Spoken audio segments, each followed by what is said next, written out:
Hello everyone, आप सभी का फिर से स्वागत है। ये घटना चक्र साइंस का डिस्कशन है। हम लोग केमिस्ट्री को डिस्कस करें। केमिस्ट्री में हमारा आज का टॉपिक है अधातुएं। इसमें सबसे पहले कार्बन और उसके भिन्न रूपों के बारे में डिस्कस करेंगे और इसके बाद इस पर आधारित अब तक जितने भी प्रश्न पूछे गए उन सभी प्रश्नों को एनालिसिस करेंगे। लेकिन डिस्कशन को स्टार्ट करने से पहले मैं बता दूं कि इसका पीडीएफ अवेलेबल है। अगर आपको पीडीएफ चाहिए तो Telegram channel, Telegram quiz group या चैनल के कम्युनिटी बॉक्स में जाइए, वहां पर इसके रिगार्डिंग में इंफॉर्मेशन को अपडेट कर दिया गया है। तो चलिए स्टार्ट करते हैं। याद रखिए, कार्बन एक अधातु है, नॉन मेटल है, यानी कार्बन धातु नहीं है। कार्बन विभिन्न रूपों में उपस्थित रह सकती है। प्रत्येक रूप को इसका अपरूप कहते हैं, एलोट्रॉप कहते हैं। याद रखिएगा, ऑक्सो कार्बन कार्बन का अपरूप नहीं है। ऑक्सो कार्बन एक मतलब कि अकार्बनिक यौगिक है जो केवल कार्बन और ऑक्सीजन से युक्त होता है। ग्रेफाइट एवं हीरा, ग्रेफाइट और हीरा ये दोनों कार्बन के अपरूप है। हीरा सबसे कठोर प्राकृतिक तत्व होता है, जबकि ग्रेफाइट हीरे से मुलायम होता है। हीरे का गलनांक एवं क्वथनांक बहुत उच्च होता है। ग्रेफाइट का प्रयोग पेंसिल के लेड बनाने में किया जाता है। ग्रेफाइट विद्युत का चालक होता है। हीरे में प्रत्येक कार्बन परमाणु 4 अन्य कार्बन परमाणुओं से बॉन्ड बनाता है और एक त्रिविमीय आकृति का निर्माण करता है। कैरेट का उपयोग किसी हीरे का वजन बताने में किया जाता है। याद रखिएगा, 1 कैरेट बराबर 0.2 ग्राम होता है, वहीं 0.2 ग्राम बराबर 200 मिलीग्राम होता है। ग्रेफाइट में प्रत्येक कार्बन परमाणु 3 अन्य कार्बन परमाणुओं से बॉन्ड बनाता है, बंध बनाता है और इस प्रकार एक षष्ठकोणीय एरे का निर्माण होता है। ग्रेफाइट सलेटी काले रंग का चिकना चमकदार कार्बनिक पदार्थ होता है। ग्रेफाइट चूर्ण का उपयोग भारी मशीनों में संहत के रूप में किया जाता है। बकमिंस्टर फुलरीन एक गोलीय फुलरीन अणु है, इसका सूत्र C60 है। इसके बाद देखिए, 20 षष्ठभुजों तथा 12 पंचभुजों से निर्मित इस यौगिक की संरचना में कार्बन परमाणु बहुफलकीय संरचना से आबद्ध होते हैं। कोयले के खनिजों को कार्बन की प्रतिशत मात्रा के आधार पर मुख्यतः 4 प्रकारों में बांटा गया है।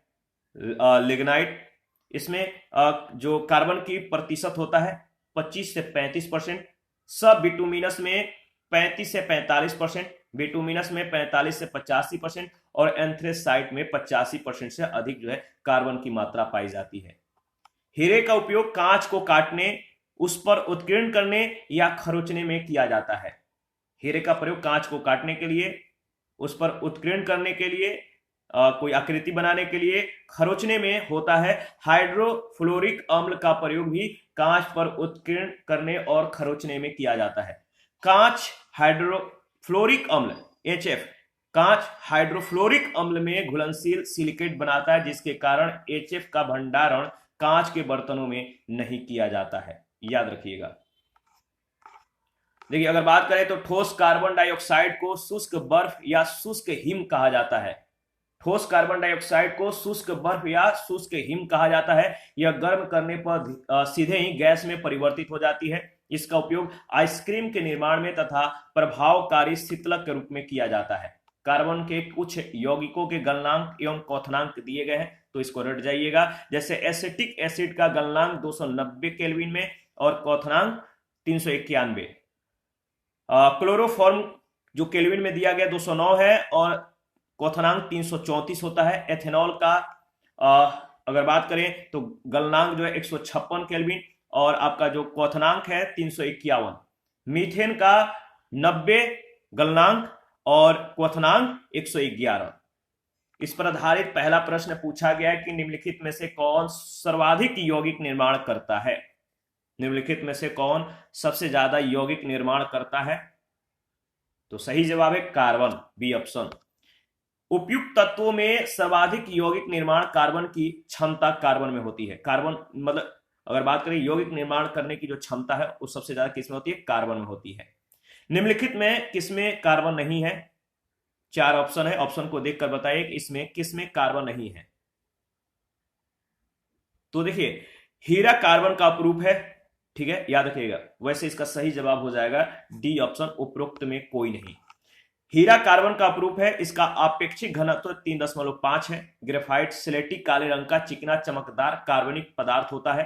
इसका आपेक्षिक घनत्व 2.25 होता है, जबकि कोयला एक ठोस कार्बनिक पदार्थ है जिसको ईंधन के रूप में प्रयोग में लाया जाता है। उष्मागतिकीय यानी थर्मोडायनेमिकल यानी थर्मोडायनेमिकली रूप से कार्बन का सबसे स्थिर रूप कौन सा है? उष्मागतिकीय रूप में कार्बन का सबसे जो स्थिर रूप है वो कौन सा है, आप बताइए। तो सही जवाब है इसका ग्रेफाइट, डी ऑप्शन बिल्कुल करेक्ट ऑप्शन है। इसके बारे में अगर बात करें तो देखिए, निम्न तापमान एवं दाब पर कार्बन का सबसे स्थिर रूप यानी मोस्ट, कह सकते हैं कि मोस्ट स्टेबल फॉर्म ग्रेफाइट है, यानी सबसे स्थिर रूप ग्रेफाइट है। इसमें धातु और अधातु दोनों के गुण विद्यमान है। इसकी तापीय और विद्युत चालकता उच्च होती है। ग्रेफाइट में कार्बन परमाणु एक तलीय संघनित रिंग प्रणाली में षष्ठकोणीय रूप से व्यवस्थित रहते हैं। 4 नंबर है, ग्रेफाइट और हीरे के बारे में निम्नलिखित में से कौन सा कथन सत्य है? ग्रेफाइट और हीरे के बारे में निम्नलिखित में से कौन सा कथन सत्य है? तो इसका सही जवाब हो जाएगा, याद रखिएगा, ऑप्शन डी, उपयुक्त में से कोई नहीं है या उपयुक्त में से एक से अधिक। तो देख लेते हैं, हीरा और ग्रेफाइट दोनों ही रासायनिक रूप से समान है, एक रूप में, मतलब एक जैसा है, दोनों का एक रूप है। दोनों ही कार्बन परमाणुओं के द्वारा निर्मित है। हालांकि इन दोनों की परमाणुवीय यानी एटॉमिक और क्रिस्टलीय रूपरेखा पूर्णतः डिफरेंट है। हीरे में प्रत्येक कार्बन परमाणु 4 अन्य कार्बन परमाणुओं के साथ बॉन्ड बनाता है, जिससे एक कठोर त्रिविमीय संरचना का निर्माण होता है, जबकि ग्रेफाइट में प्रत्येक कार्बन परमाणु समान तल में 3 अन्य कार्बन परमाणुओं के साथ बंध बनाता है यानी बॉन्ड बनाता है, जिसे एक षष्ठकोणीय एरे का निर्माण होता है। मोहस हार्डनेस स्केल पर ग्रेफाइट की कठोरता 1 से 2 तक है। कितना है? 1 से 2 तक है। इसका अर्थ है कि ग्रेफाइट बहुत कोमल या मुलायम है, जबकि हीरा अब तक का ज्ञात सबसे कठोर प्राकृतिक पदार्थ है, इसकी कठोरता 10 है। हीरे की उष्मा चालकता बहुत अच्छी होती है, याद रखिएगा, जबकि यह विद्युत का कुचालक है। इसके विपरीत ग्रेफाइट विद्युत का सुचालक है। क्योंकि हीरा और ग्रेफाइट रासायनिक रूप से एक समान है, अतः दोनों ही एक समान रासायनिक प्रक्रिया से होकर गुजर सकते हैं। प्रश्न संख्या 5 है, निम्नलिखित पदार्थों को उनके पहली कह सकते हैं कि निम्नलिखित पदार्थों को उनके पहली बार प्रयोगशाला में संश्लेषण के कालक्रमानुसार व्यवस्थित कीजिए। कालक्रमानुसार जो है व्यवस्थित करना है, उनके पहली बार प्रयोगशाला में संश्लेषण के आधार पर। तो इसका सही जवाब क्या होगा आपको बताना है। इसका सही जवाब हो जाएगा, बताइए। तो देखिए, अगर सही मतलब कि कूट को प्रयोग करें तो जो कालक्रमानुसार होगा वो हो जाएगा केवलार, फ्लोरीन, इसके बाद ग्राफीन और ब्लैक गोल्ड, यानी इसका सही जवाब हो जाएगा बी ऑप्शन, याद रखिएगा। देखिए, अमेरिका स्थित ड्यूपोंट लेबोरेटरीज में 1965 में केवलार का संश्लेषण सर्वप्रथम स्टेफनी क्वेलोक ने किया था। सर्वप्रथम फ्लोरीन की खोज 1985 में ब्रिटेन के हैरोल्ड डब्ल्यू क्रोटो और अमेरिकी वैज्ञानिक रिचर्ड ई स्मैली तथा रॉबर्ट ए कर्ल जूनियर के द्वारा की गई थी। ग्राफीन को सर्वप्रथम 2004 में मैनचेस्टर विश्वविद्यालय में दो अनुसंधानकर्ताओं आंद्रे गिम और कोस्त्या नोवेसेलो के द्वारा संश्लेषित किया गया था। नाम थोड़ा सा देख लीजिएगा। 2019 में मुंबई स्थित टाटा मूलभूत अनुसंधान संस्थान के वैज्ञानिकों ने नैनो प्रौद्योगिकी के तकनीकी का प्रयोग कर सुनहरे गोल्ड को ब्लैक गोल्ड में रूपांतरित करने में सफलता प्राप्त की। 6 नंबर है, निम्नलिखित में से कौन केवल कार्बन से बना हुआ है? निम्नलिखित में से कौन केवल कार्बन से बना हुआ है? तो इसका सही जवाब है ग्रेफीन। ग्रेफीन कार्बन का एक द्विआयामी अपरूप है। ग्रेफीन होता है, ग्रेफीन क्या होता है? याद रखिएगा, ग्रेफीन कार्बन का नैनो प्रतिरूप होता है, यानी बी ऑप्शन बिल्कुल सही जवाब है। ग्रेफीन एक अणु की मोटाई वाला सामान्य कार्बन की एक पतली परत है जिसके नैनो प्रौद्योगिकी के क्षेत्र में महत्वपूर्ण अनुप्रयोग है। प्रश्न संख्या 8, अधोलिखित में कौन सा कार्बन का अपरूप नहीं है? अधोलिखित में कौन सा कार्बन का अपरूप नहीं है? तो ऑक्सोकार्बन, यानी सी ऑप्शन इसका सही जवाब है। ऑक्सोकार्बन कार्बन का अपरूप नहीं है। ऑक्सोकार्बन एक अकार्बनिक यौगिक है जो केवल कार्बन और ऑक्सीजन से युक्त है। ठीक है। पेंसिल का लेड किससे बना होता है? पेंसिल का लेड, जो पेंसिल होता है जो लिखे जाते हैं पेंसिल, उसमें जो काले रंग का जो लिखावट होता है वो बना होता है, किससे बना होता है, उसी को पेंसिल का लेड बोलते हैं। वो ग्रेफाइट का बना होता है, याद रखिएगा। यानी इसका सही जवाब है ऑप्शन ए। देखिए ग्रेफाइट और हीरा दोनों क्या है, कार्बन के अपरूप है। और हीरा सबसे कठोर होता है जबकि ग्रेफाइट हीरे से मुलायम होता है। ग्रेफाइट का प्रयोग पेंसिल के लेड बनाने में किया जाता है। प्रश्न संख्या 10 सेम है। जो प्रश्न पूछा गया जैसे 9 में जो हम लोगों ने डिस्कस किया था प्रश्न संख्या 9 को, उसी तरह प्रश्न संख्या 10 को भी मतलब कि डील करेंगे। यानी सेम प्रश्न सेम जवाब हो जाएगा। लेड पेंसिल में होता है, बताइए क्या होता है, कमेंट कीजिए। लेड पेंसिल में ग्रेफाइट होता है, सी ऑप्शन इसका सही जवाब हो जाएगा। बहुत बार ये प्रश्न पूछा जा चुका है, इसको ध्यान में रखिएगा। कार्बन के तीसरे अपरूपी की खोज 3 वैज्ञानिकों की टीम के द्वारा की गई थी जिन्हें रसायन शास्त्र के नोबेल प्राइज से सम्मानित किया गया था। उसको चिन्हित कीजिए जो इस मतलब कि उस टीम में सम्मिलित नहीं था। यानी 3 लोगों के अलावा इसमें एक चौथा नाम है जो कि सम्मिलित नहीं थे। तो बताइए वो कौन थे जो उस टीम में सम्मिलित नहीं थे। तो सही जवाब है फैमेन। फैमेन जो थे इसमें सम्मिलित नहीं थे। 1996 में रॉबर्ट एफ कर्ल ये अमेरिका के वैज्ञानिक थे, सर हेराल्ड डब्ल्यू क्रोटो ब्रिटेन के, और रिचर्ड ई अस्माले को फुलरिन्स जो कि कार्बन का अप्रूप था खोज के लिए रसायन विज्ञान का नोबेल पुरस्कार से सम्मानित किया गया था। फुलरिन कार्बन का अप्रूप होता है जिसमें पूर्ण रूप से कार्बन के अणु संघनित होते हैं। इसका अणु सूत्र C60 होता है। वैज्ञानिक रिचर्ड बकमिंस्टर फुलरिन के नाम पर इसका नाम फुलरिन्स रखा गया। 12 नंबर है, नीचे दिए गए युग्मों में से कौन सा एक युग्म सुमेलित नहीं है। नीचे दिए गए युग्मों में से कौन सा एक युग्म सुमेलित नहीं है। तो फ्लोरीन का संबंध फ्लोरीन युक्त कार्बनिक यौगिक से दिया गया जो कि सही सुमेलित नहीं है। फ्लोरीन कार्बन एक अणु है, कार्बन का एक अणु है जो एक विशेष संरचना लिए होता है। विशेष संरचना के माध्यम से ये इसका निर्माण होता है। पहले फ्लोरीन अणु का निर्माण 1985 में बकमिंस्टर फ्लोरीन यानी C60 नाम दिया गया था। जबकि फ्लोरीन एक परमाणु क्रमांक, फ्लोरीन का संकेत F परमाणु क्रमांक 9 एक रासायनिक तत्व है। तो बकमिंस्टर फ्लोरीन जो है C60 नाम जो है मतलब कि नाम से इसका नामकरण किया गया था। बकमिंस्टर फ्लोरीन क्या है, बकमिंस्टर फ्लोरीन क्या है, बताइए इसका सही जवाब क्या होगा। बकमिंस्टर फ्लोरीन कार्बन यौगिक का एक रूप जिसमें 60 कार्बन परमाणुओं का जो है मतलब कि गुच्छा होता है जो परस्पर पंचभुज या षष्ठभुज के बने बहुफलकीय संरचना से जुड़े होते हैं। इसके बाद प्रश्न संख्या, अच्छा इसमें 2-3 पॉइंट है। बकमिंस्टर फ्लोरीन एक गोलीय फ्लोरीन अणु है, कार्बन का एक ये अपरूप है जिसका सूत्र होता है C60। 20 षष्ठभुज और 12 पंचभुजों से निर्मित इस यौगिक की संरचना में कार्बन परमाणु बहुफलकीय संरचना से आबद्ध होते हैं, बॉन्ड से बंधे होते हैं। 14 नंबर है, निम्नलिखित युग्मों में से कौन जो है सुमेलित नहीं है। निम्नलिखित युग्मों में से कौन सुमेलित नहीं है, इसका सही जवाब क्या होगा। तो फुलरिन्स फ्लोरीन युक्त कार्बनिक यौगिक है यानी जो कि सुमेलित नहीं है। तो आपका सही जवाब है ऑप्शन ए में दिया गया कि फ्लोरिन्स फ्लोरीन युक्त कार्बनिक यौगिक है, ये सुमेलित नहीं है। बहुत बार ये प्रश्न पूछा जा चुका है। देखिए ड्राई आइस जो होता है, शुष्क बर्फ, इसका निर्माण ठोस कार्बन डाइऑक्साइड से होता है।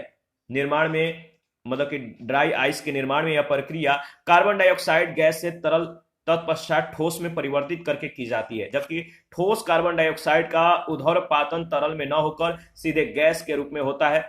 मस्टर्ड गैस के बारे में अगर बात करें तो मस्टर्ड गैस को शक्तिशाली रासायनिक हथियार के रूप में प्रयोग किया जाता है। इसका प्राण घातक रसायन से, इस मस्टर्ड गैस जो है ये प्राण घातक रसायन है। इससे त्वचा, आंख और इसके अतिरिक्त फेफड़े, DNA जो कोशिकाएं, ये सभी सर्वाधिक प्रभावित होते हैं। प्रयोग अगर बात करें तो प्रयोग के 1 से 6 घंटे बाद इसके लक्षण दिखने लगते हैं। टेफ्लॉन क्या है, तो पॉलीटेट्राफ्लोरोएथिलीन इसका व्यापारिक नाम है टेफ्लॉन का। ये भी प्रश्न कई बार पूछा गया है। टेफ्लॉन का पूरा नाम क्या है, पॉलीटेट्राफ्लोरोएथिलीन, जिसे 1944 में रजिस्टर कराया गया था। यह संश्लेषित फ्लोरोपॉलीमर है जिसमें फ्लोरीन के अणु मिले रहते हैं। अतः जो है टेफ्लॉन फ्लोरीन युक्त बहुलक है। इसके बाद है फुलरीन, ये कार्बन परिवार का एक अपरूप है जिसमें पूर्ण रूप से कार्बन के अणु संगठित रहते हैं। इसे C60 से व्यक्त किया जाता है। फ्लोरीन की खोज राइस विश्वविद्यालय के अनुसंधानकर्ताओं ने 1985 में की थी। वैज्ञानिक रिचर्ड बकमिंस्टर फ्लोरीन के नाम पर जो है फुलर के नाम पर कार्बन के इस अपरूप का नाम फ्लोरीन दिया गया। किसके नाम पर? वैज्ञानिक रिचर्ड बकमिंस्टर फुलर के नाम पर इस कार्बन के अपरूप का नाम क्या दिया गया? फ्लोरीन। 15 नंबर है, निम्नलिखित युग्मों में से कौन सा सुमेलित नहीं है? निम्नलिखित युग्मों में से कौन सुमेलित नहीं है? तो इसका सही जवाब हो जाएगा फ्लोरीन का संबंध फ्लोरीन युक्त कार्बनिक यौगिक से दिया गया, जो कि सही सुमेलित नहीं है। इसके बाद प्रश्न संख्या 16 को देखेंगे। 16 में पूछा गया है कि अधोलिखित युग्मों में से कौन सही सुमेलित नहीं है? अधोलिखित युग्मों में से पेयर में कौन सही सुमेलित पेयर नहीं है? तो फ्लोरीन का संबंध फ्लोरीन युक्त बहुलक से दिया गया, जो कि सही सुमेलित नहीं है। फ्लोरीन कार्बन का एक उपयोगी अपरूप है, एलोट्रॉप्स है। इसकी खोज 1985 में professor R.E. Smalley, sir Harold W. Kroto और रॉबर्ट F. कर्ल के द्वारा की गई थी, जिसके लिए इन्हें 1996 में नोबेल पुरस्कार से सम्मानित भी किया गया। फ्लोरीन का सबसे साधारण रूप बकमिंस्टर फ्लोरीन है और यह एक रवेदार बहुरूप है जिसका प्रत्येक अणु 60 कार्बन परमाणुओं का गोलाकार समूह होता है। इसे C60 के द्वारा निरूपित करते हैं। इसके अतिरिक्त C32, C50, C70, C76 आदि फ्लोरीन छोटे बड़े गोलाकार रचनाओं के रूप में पाए जाते हैं। तो उपयुक्त अन्य विकल्प जो है सही सुमेलित है। 17 नंबर है, निम्नलिखित में से किसमें कार्बन नहीं है? निम्नलिखित में से किसमें कार्बन नहीं है? तो याद रखिएगा बालू में कार्बन नहीं है, यानी डी ऑप्शन इसका सही जवाब है। हीरा कार्बन का क्रिस्टलीय अपरूप है, इसका अपेक्षिक घनत्व 3.5 है। ग्रेफाइट कार्बन का क्रिस्टलीय अपरूप है जो स्लेटी काले रंग का चिकना चमकदार होता है, जबकि कोयला एक ठोस कार्बनिक पदार्थ है जिसको ईंधन के रूप में प्रयोग किया जाता है। 18 नंबर है, निम्न में से किसमें कार्बन मिलता है? निम्न में से किसमें कार्बन मिलता है? तो याद रखिएगा कार्बन लिग्नाइट में मिलता है। ऑप्शन ए बिल्कुल सही जवाब है। कोयले के खनिजों को कार्बन की प्रतिशत मात्रा के आधार पर मुख्यतः 4 भागों में बांटा गया है। जैसे लिग्नाइट, इसमें कार्बन की मात्रा 25 से 35%, सब बिटुमिनस में 35 से 45%, बिटुमिनस में 45 से 85%, एंथ्रेसाइट में 85% से अधिक। लिग्नाइट एक प्रकार का कोयला है जिसमें कार्बन उपस्थित रहता है। इसके बाद प्रश्न संख्या 19 है, कोयले के निम्नलिखित प्रकारों में से किस एक में शेष प्रकारों की अपेक्षा अधिक प्रतिशत कार्बन अंश होता है? कोयले के निम्नलिखित प्रकारों में से किस एक में शेष प्रकारों की अपेक्षा जो है अधिक प्रतिशत कार्बन अंश होता है? तो इसका सही जवाब है एंथ्रासाइट, डी ऑप्शन। कार्बन की मात्रा अधिकतम होती है, कार्बन की जो मात्रा होती है किसमें अधिकतम होती है? कार्बन की मात्रा जिसमें सबसे ज्यादा होता है ढालवा लोहा में। ढालवा लोहा यानी पिग आयरन में कार्बन की मात्रा लगभग 3.5 से 4.5 के बीच होता है। दिए गए अन्य विकल्पों में पिटवा लोहा में 0.04 से 0.08%, स्टील में 1.5%, मिश्र धातु स्टील में 0.1 से 1% के बीच होता है। 21 है, निम्नलिखित में से कौन सा क्रिस्टल नहीं है? कौन सा रवा नहीं है? निम्नलिखित में से कौन सा क्रिस्टल नहीं है? तो याद रखिए गंधक जो है क्रिस्टल नहीं है, यानी सी ऑप्शन इसका सही जवाब है। नमक, चीनी, हीरा, क्वार्टज, बर्फ, ग्रेफाइट ये सभी क्रिस्टल के श्रेणी में आते हैं, जबकि गंधक क्रिस्टल के श्रेणी में नहीं आता है। 22 नंबर है, निम्नलिखित कथनों पर विचार कीजिए। निम्नलिखित कथनों पर विचार कीजिए। कांच पर उत्कीर्ण किया या खरोचा जा सकता है। कांच पर उत्कीर्ण करना या खरोचना किससे? तो हीरे से, या हाइड्रोफ्लोरिक अम्ल से, एक्वारेजिया से, या सांद्र सल्फ्यूरिक अम्ल से। यानी कांच को तोड़ा, काटा या उत्कीर्ण या खरोचा जा सकता है किसके माध्यम से? तो याद रखिएगा हीरे से और हाइड्रोफ्लोरिक अम्ल से, यानी पहला दूसरा, सी ऑप्शन इसका सही जवाब है। हीरे का उपयोग कांच को काटने तथा उस पर उत्कीर्ण करने या खरोचने में होता है। हाइड्रोफ्लोरिक अम्ल का प्रयोग भी कांच पर उत्कीर्ण करने एवं खरोचने में होता है। कांच हाइड्रोफ्लोरिक अम्ल में घुलनशील सिलिकेट बनाता है, यही कारण है कि हाइड्रोफ्लोरिक का भंडारण कांच के बर्तनों में नहीं किया जाता है। हीरे की बिक्री में भार की इकाई कैरेट होती है। 1 कैरेट बराबर कितना मतलब कि मिलीग्राम होता है? हीरे की बिक्री की जो भार है इसमें इस भार की इकाई जो होती है कैरेट होती है। एक कैरेट बराबर कितना मिलीग्राम होता है? एक कैरेट बराबर याद रखिएगा 0.2 ग्राम, और 0.2 ग्राम बराबर 200 मिलीग्राम होता है, यानी 200 मिलीग्राम के बराबर होता है, यानी इसका सही जवाब हो जाएगा बी ऑप्शन। प्रश्न संख्या नेक्स्ट है 24। ग्राफीन आजकल प्रायः सुर्खियों में रहता है, उसका क्या महत्व है? ग्राफीन आजकल जो है प्रायः सुर्खियों में रहता है, न्यूज में रहता है, उसका क्या महत्व है? ग्राफीन का महत्व आपको बताना है। चार यहां पे महत्व दिए गए, इनमें से कौन कौन से महत्व सही है? पहला है वह एक द्विआयामी पदार्थ है और उसकी विद्युत चालकता उत्तम है। क्या यह सही है? हाँ जी, बिल्कुल सही है। दूसरा, अब तक जांचे गए सबसे तनु किंतु सबसे शक्तिशाली पदार्थों में से एक है। क्या यह सही है? बिल्कुल।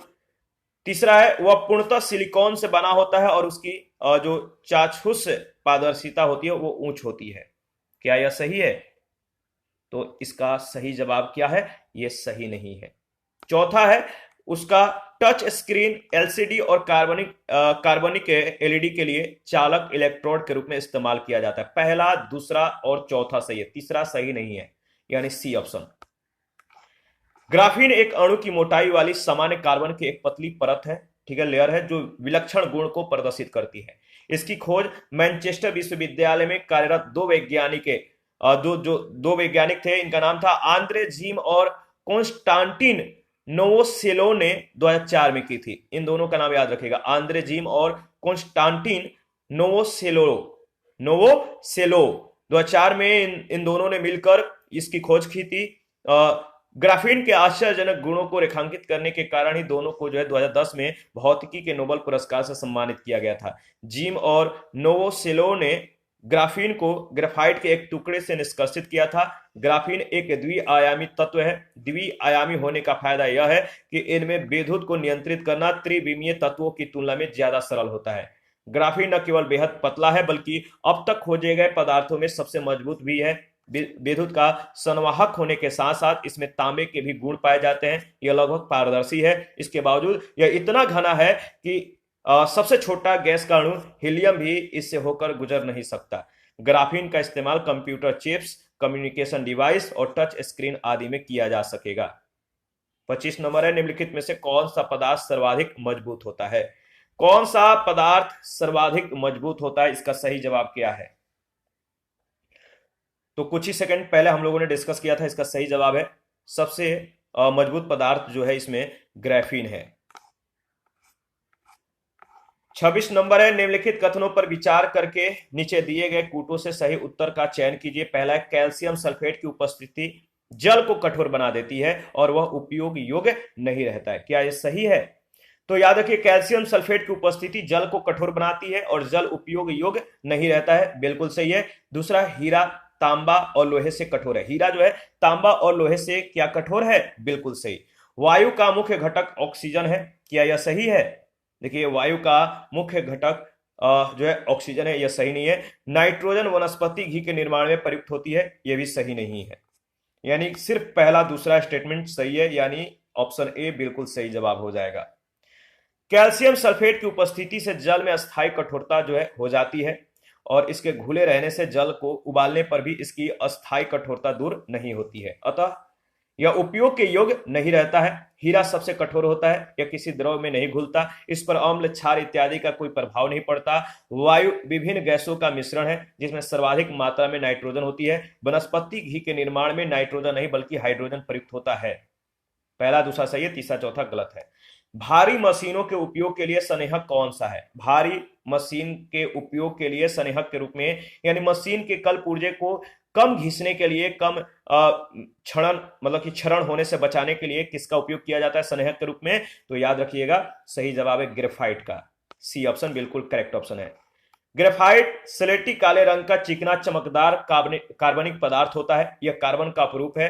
ग्रेफाइट चूर्ण का उपयोग भारी मशीनों में सनेहक के रूप में किया जाता है ताकि भारी मशीनों के जो कल पुर्जे होते हैं ये घिसे नहीं, इनका क्षरण कम हो। 28 नंबर है, निम्नलिखित में से किस एक सनेहक या लिब्रिकेंट के रूप में भी प्रयोग किया जाता है? तो आपको मालूम है इसका सही जवाब क्या होगा? निम्नलिखित में से किस एक संनेहक के रूप में यानी ल्यूब्रिकेंट के रूप में प्रयोग किया जाता है? तो इसका सही जवाब है ग्रेफाइट। कार्बन, देखिए ग्रेफाइट कार्बन का शुद्ध क्रिस्टलीय अपरूप है और यह संनेहक के रूप में भी प्रयोग किया जाता है। इसके क्रिस्टलीय या क्रिस्टल में कार्बन परमाणु मतलब कि समषष्ठभुजों की परतों में व्यवस्थित होते हैं। इनके परतों के मध्य क्षीण वांडर वाल्स बल्ब जो है उपस्थित होने के कारण ग्रेफाइट नर्म यानी सॉफ्ट और स्नेहक होता है। 29 नंबर है, इनमें से किसे शुष्क बर्फ कहते हैं? इनमें से किसे शुष्क बर्फ कहते हैं यानी ड्राई आइस कहते हैं? तो इसका सही जवाब हो जाएगा, याद रखिएगा, क्या होगा इसका सही जवाब क्या है? तो देखिए अगर बात करें तो इनमें से किसे शुष्क बर्फ कहते हैं? तो सही जवाब है ठोस कार्बन डाइऑक्साइड को। ठोस कार्बन डाइऑक्साइड को ड्राई आइस कहते हैं। तो सही जवाब है सी ऑप्शन। बहुत बार यह प्रश्न पूछा गया है।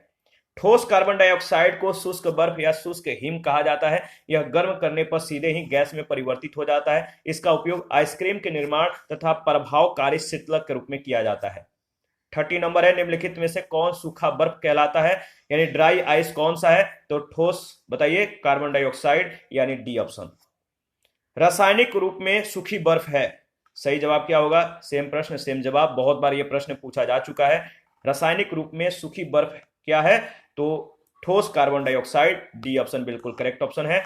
शुष्क बर्फ है, शुष्क बर्फ है बताइए, तो जमी हुई कार्बन डाइऑक्साइड जो है शुष्क बर्फ है यानी बी ऑप्शन।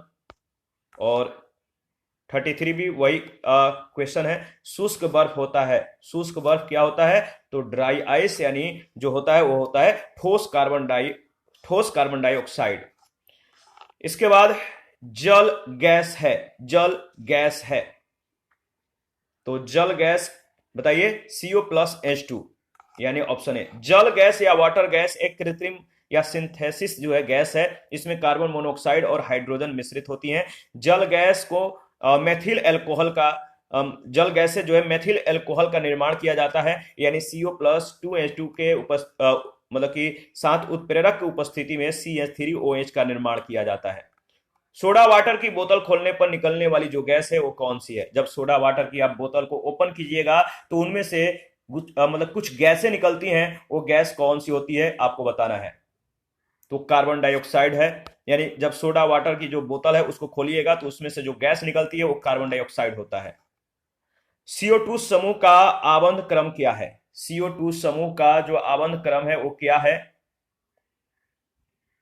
इसका सही जवाब हो जाएगा ऑप्शन डी 3। देखिए बॉन्ड ऑर्डर एक संख्या है जो हमें यह बताती है कि अणु या समूह बनाने वाले दो परमाणुओं के मध्य उपस्थित बॉन्ड कितना मजबूत है।